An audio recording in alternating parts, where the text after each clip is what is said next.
తపశ్శక్తి ఏ మనిషికైనా ఎలా వస్తుంది అంటే, మనం ఏ పని చేస్తున్నామో ఆ పనిని చిత్తశుద్ధిగా నిజాయితీగా చేస్తే తపశ్శక్తి వస్తుంది, ఖచ్చితంగా వస్తుంది. ఖచ్చితంగా వంట పని చేస్తున్నారు, వంట చిత్తశుద్ధిగా చేయండి. దిక్కుమాలిన వంట చచ్చిపోతున్నాను చేయలేక వద్దమ్మా, వంట కూడా చచ్చిపోతుంది, తిన్నవాడు కూడా చచ్చిపోతాడు.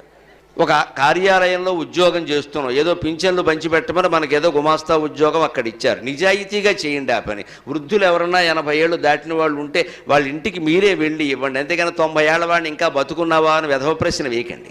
మనం వాడు బతుకున్నాడు నాకు తెలుసు కదా, నేనే పట్టుకెళ్ళి ఇస్తా అంటే ఆ 90 ఏళ్ళ ఆయన ఎంత సంతోషిస్తాడండి, నా ఇంటికి పట్టుకొచ్చి ఇచ్చాడని. ఇదే చిత్తశుద్ధి.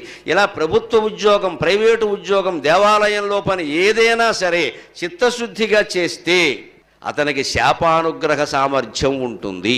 ఎవరినైనా అతను వరమిచ్చినా అవుతుంది, కోపం వచ్చి ఒళ్ళు మండి శపించినా అది అవుతుంది ఖచ్చితంగా.